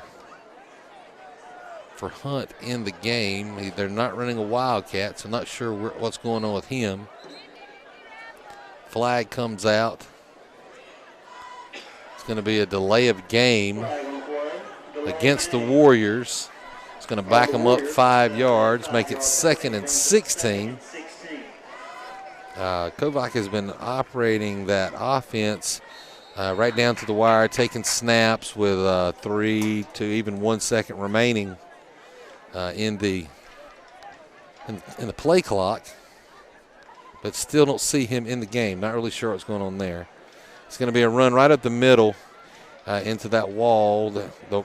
There's somebody's really pushing that pile. That pile moved a long ways.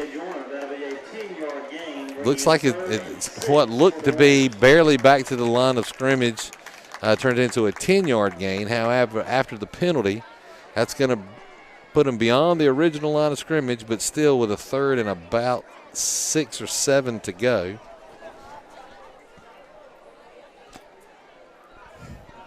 And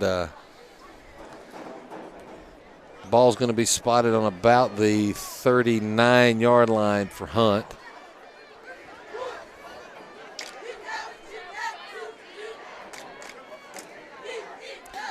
The end around is going to be hit hard coming around the end. It's like an initial hit by, trying to see who that is. Looks like possibly Jason Bland. No, I'm sorry, that was Isaiah Bland on that initial hit. So Nick's back. Did we see who was scored with that touchdown? It was number 5, Zach Jones. Zach Jones on the carry. Okay. Cool deal. I had Miss Foster. She said she really couldn't see it either. So that touchdown was giving credit to Zach Jones on that carry.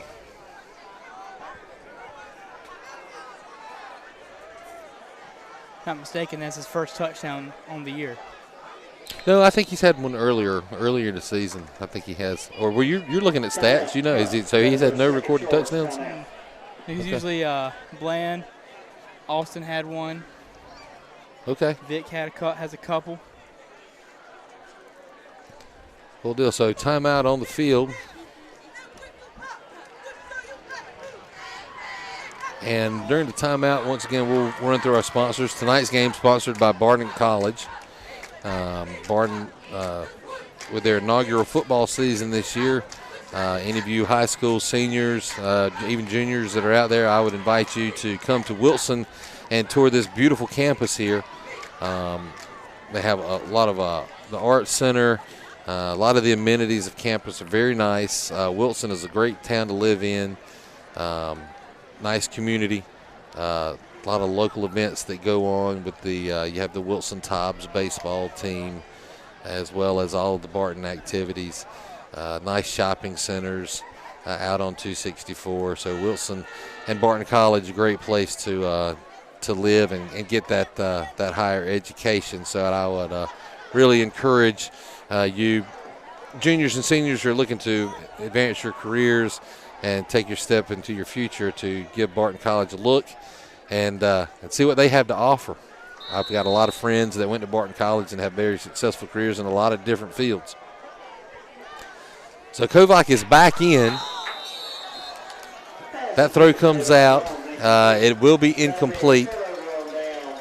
So that one, the fourth down conversion fails. Southern Nash will take over on downs, actually inside Hunt territory. So it'll be 1st and 10 from the Hunt 41-yard line. And, So you were right.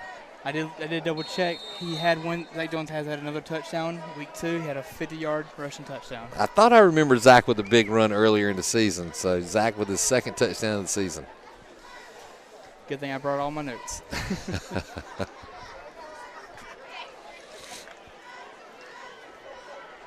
So big Luke Watson steps up. I know his dad is very tossed tonight. Kevin is a graduate of Hunt High School. However, I know he is a super Firebird fan now, obviously. As Matt Foster is brought down after a gain of about 1, Matt continued to run, and I'll be honest with you, had this been instant replay college or pro or something like that where we could use that, he was tackled, but he never went down. He landed on top of the guy that tackled him and bounced right back up. Unfortunately, we do not have the luxury of being able to go back and review those plays, so he will be down with a 1-yard gain.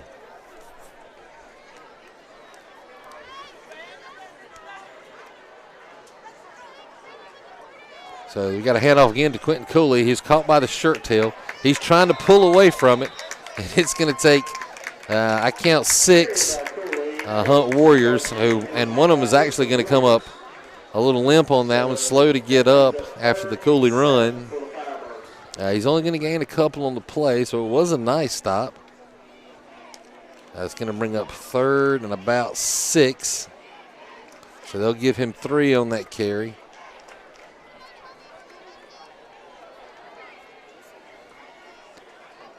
Cooley is just so hard to bring down once he starts getting them, how you say, the pistons chopping. Oh, yeah. When those pistons start firing, those legs, oh, yeah. So Dalen Whitley on his first carry tonight, he's going to get a nice run. Out in the area of the first down, he's right at the line to reach. We'll see where the spot comes down. They're actually going to call for an official timeout to give it a look. They may call for a measurement here. It's pretty close. Nope, they're going to go ahead and signal the first down. So Dalen Whitley's first carry of the night is good for a first down. That'll move the sticks.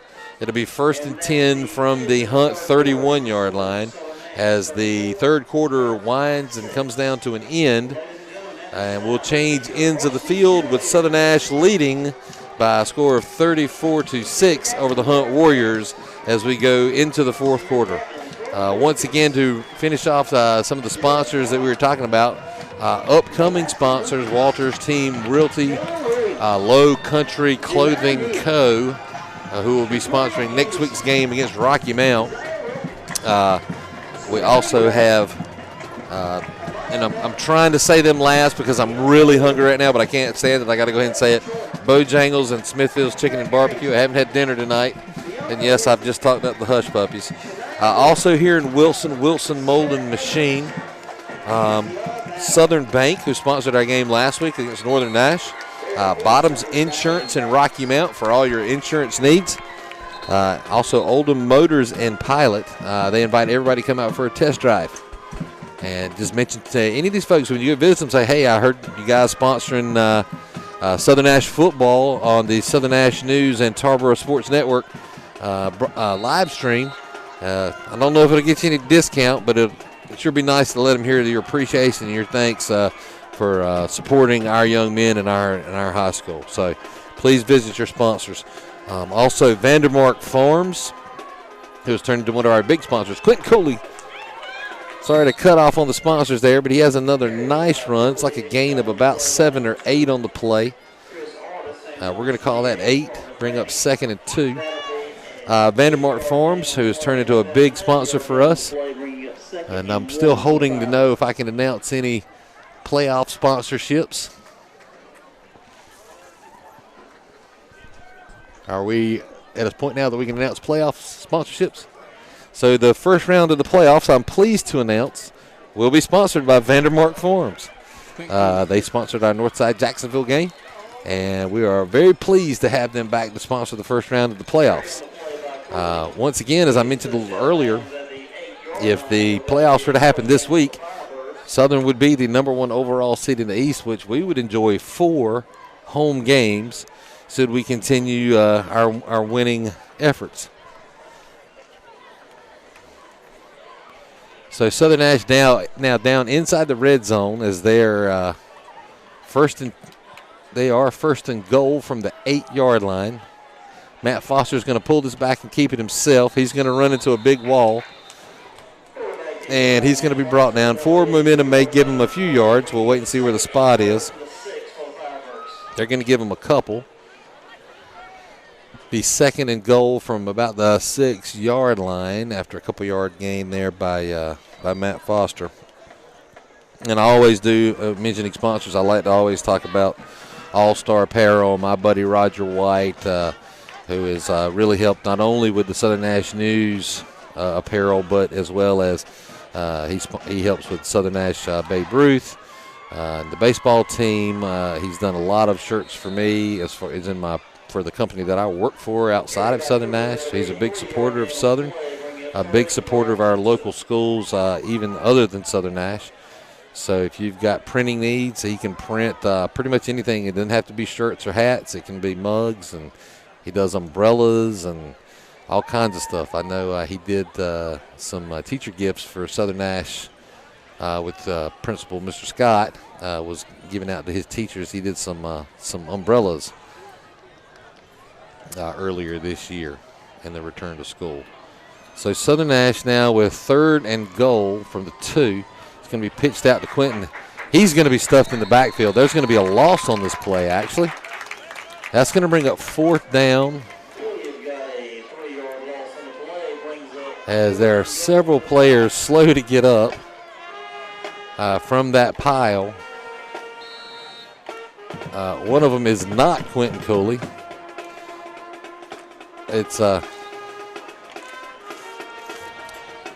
pretty tough when you go in to make the tackle against the Quentin Cooley and you're the one that gets hurt. So we'll have an official timeout right now for the injury as the Hunt staff attends to their young man who's down, who is now up. Looks like he will walk off the field and he'll actually run off the field. So that's nice to see.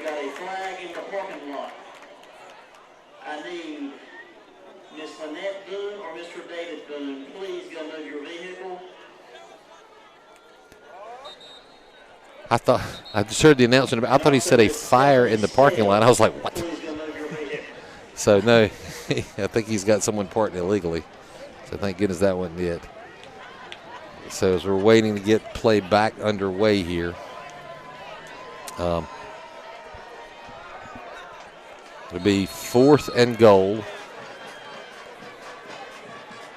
Now from looks like about the 5.5-yard line. Quentin's back. Daniel Batchelor's going to get in motion, move over. Hunter Florence, he's going to go back and set up. Oh, they're going Wildcat. Matt Foster out wide along with Daniel Batchelor. And looks like they're having a hard time getting their personnel in place, so Southern Nash will burn another timeout. So that'll be their first charge timeout of the half. with 9 minutes and 11 seconds remaining in the game. Still leading 34-6, deep in the red zone on the Hunt 5-yard line. So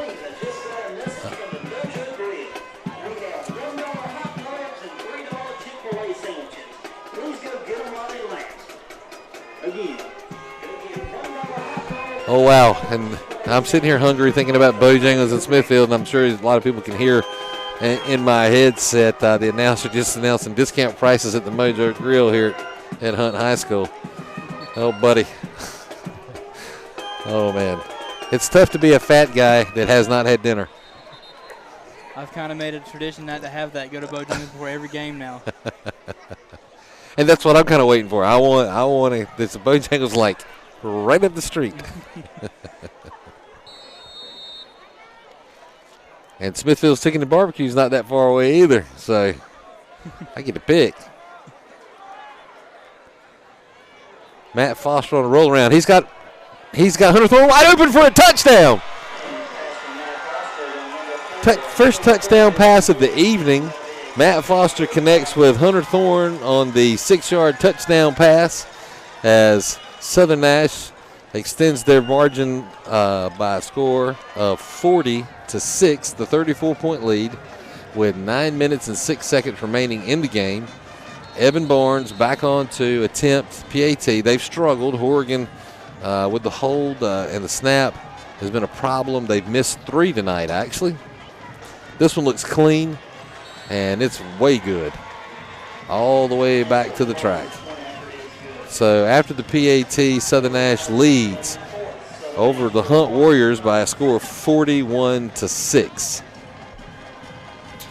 So while we're changing sides here, I want to remind everybody about what's going to happen next week for the Rocky Mount Southern Nash game.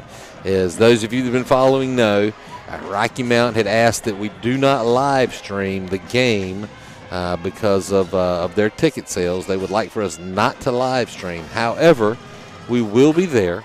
We will be recording the game just as we are now.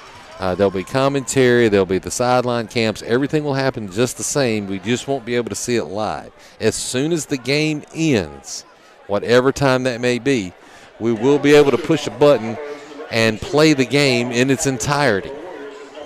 So if you want to stay up late and see the full game, you can do it that way. It will not be available on the live stream. Once again, not available at 6:45 like normal for the live stream. It will be available at the conclusion of the actual game. And as always, it is available from there going forward. You can go to you can go to the Southern Nash News website. You can go to the YouTube channel. You can go to any of the normal on Facebook. You can go to anywhere and actually watch the game after it actually occurs. So we apologize for that. That was at the choice of Rocky Mount. So we are at their field. We will be playing in Rocky Mount. So unfortunately, we'll have to abide by what they ask. But once again, we're going to do the best we can to bring it to you as soon as we can. So we thank you for joining in. And next week's sponsor, once again, will be Low Country Clothing Co. So Kovac looking to pass. Great coverage in the defensive secondary. No options. He tucks it to run. He's going to go back to the original line of scrimmage. It's going to bring up 2nd down and 10. There's also Terrence Radsbury on the stop there.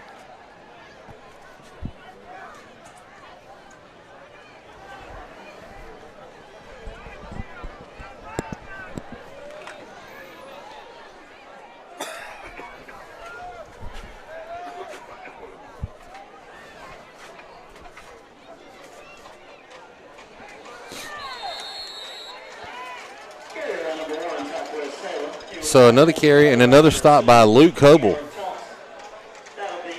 Luke Coble with another stop on the night. Luke has really had a great football game tonight.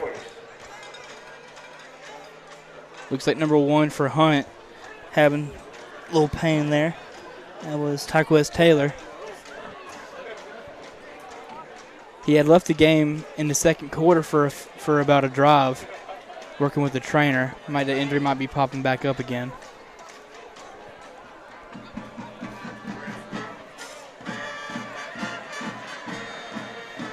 So once again from the shotgun.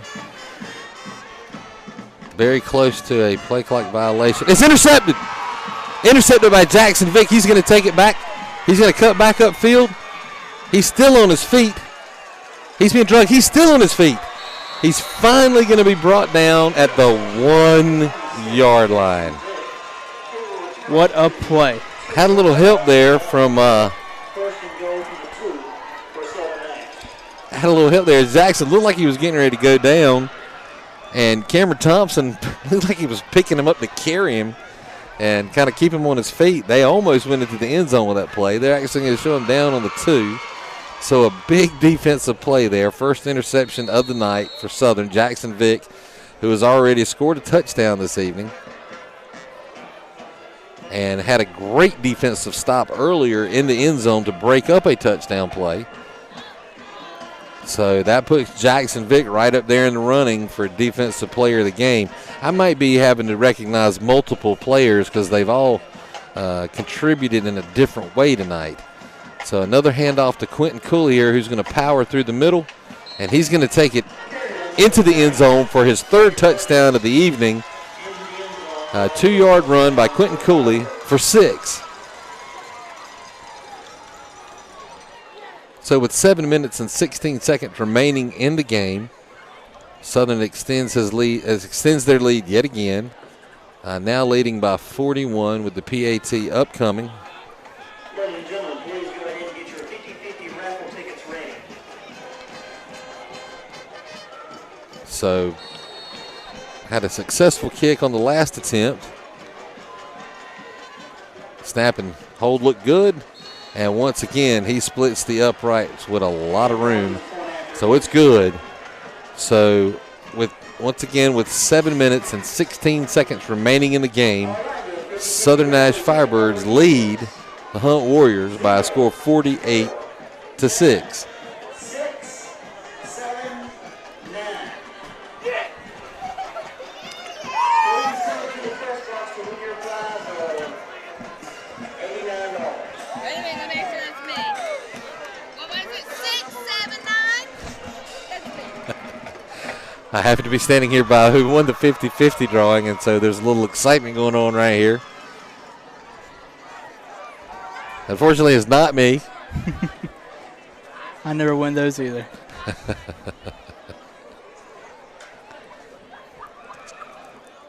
So Evan Barnes on the kickoff again.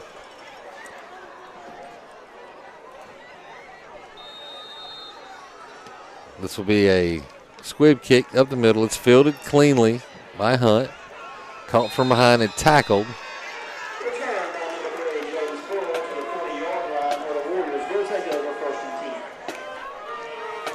So Hunt will take over 1st and 10 from their own 40-yard line as we go just under 7 minutes remaining in the game.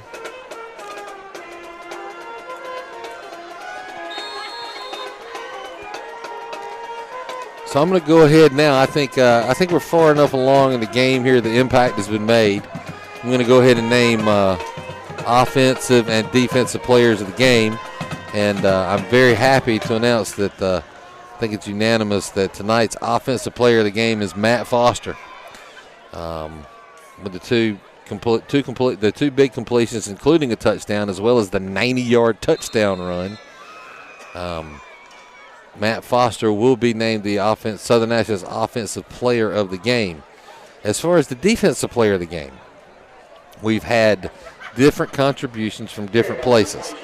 I think Luke Coble has had a breakout game tonight with many tackles as well as assists. But also right there with Luke is Hunter Thorne. Throw that in with Jackson Vick and his interception. I'm going to call it a 3-way combo for defensive players of the game and give that to Luke Coble, Hunter Thorne, and Jackson Vick as defensive players of the game. Pass out into the flat is complete.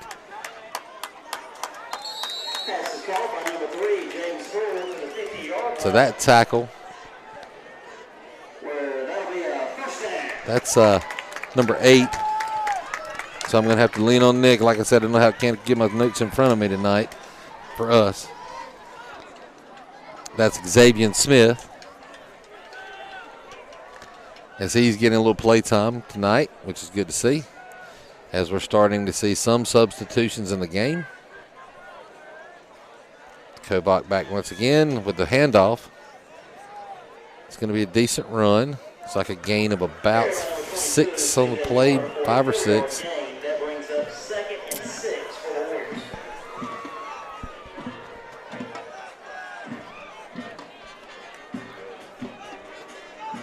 We also see Big Dusty Hall.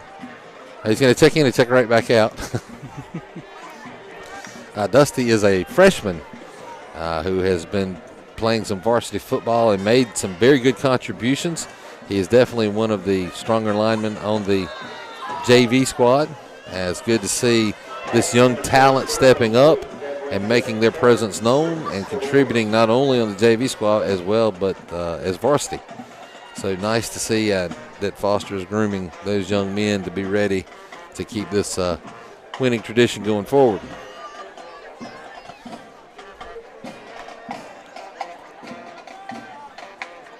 So is that a final?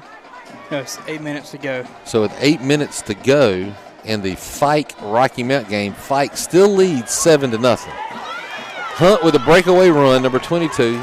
He's going to be hit. The ball comes out. It will fumble out of bounds, so Hunt will maintain possession. So that looked to be one of the Hunt's largest runs of the night. It'll move them well into Southern Nash territory, as they will have 1st and 10 from the Southern Nash 22-yard line. That was 22 C.J. Joyner on the carry there for Hunt. So it looks like Hunt as well as Southern are getting in some of their subs. So giving every opportunity to play. It is kind of one-sided score. Another pass across the middle is caught. Big hit. The ball is knocked out again. Looks like Southern may have recovered this time, waiting for the signal from the officials. And yes, Southern Nash will recover the fumble. It's number 71 on that recovery. Jatavius Battle on the recovery. So I didn't see who laid that hit that knocked that ball loose, but that was a hard hit.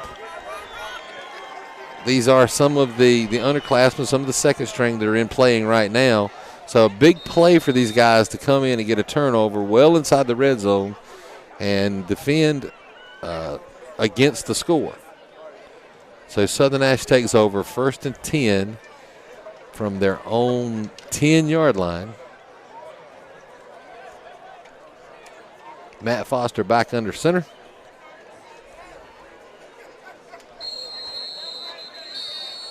I'm not sure who that was on the carry. I think it was Xavier Smith possibly.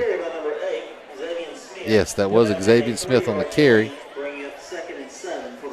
As once again, I believe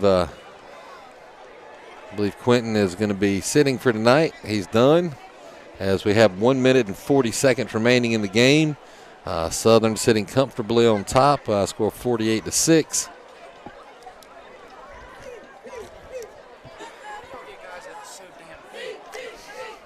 Even when I played 4 or 5 years ago, they ain't lost a single.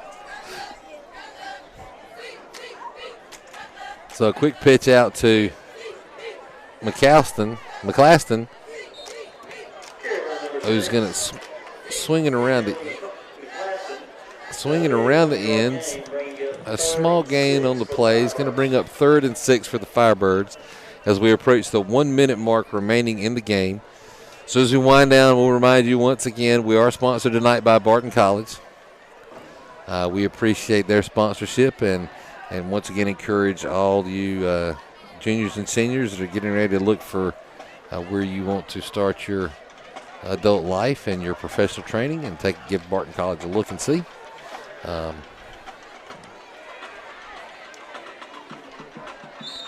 As Southern Nash goes into victory formation with 32 seconds remaining, and that will end the game. Southern Nash will move to 9-0 overall, 48-6 over the Hunt Warriors, who fall to 4-5. So just a little brief wrap up here as the two teams line up to shake hands. Great game tonight for Southern Nash. Once again, next week, Friday night, we are sponsored by Low Country Clothing Co., but we will not live stream at 6:45. The game will come on immediately following the conclusion of the game. We're going to check some scores here to see if we've got any finals showing up before we go off the air. Looks to be the same as 7 minutes ago. So there's been no update on the fight game, as it appears that they're playing the clock game against Rocky Mountain, still leads 7-0. So we thank you for joining us tonight. We'd like to invite everybody to go like the Southern Nash News page. Go to the Southern Nash News website. There's a lot of good information there. As far as your sales flyers, those flyers that you normally get in the paper, they're actually on the Southern Nash News website. You can click them right there and see all the sales flyers. Not to worry about all that paper coming in. Look forward to seeing everybody next week as Southern Nash takes on Rocky Mount Senior High, and what is being talked about is the game of the conference, which could definitely show out for how the season could end for Southern Nash. So thank you for joining us tonight. We'll see you next Friday night at the conclusion of the game. No live stream next week. It will come on immediately following the game. Thank you again, Barton College, for the sponsorship tonight, and we'll see you. Have a good week.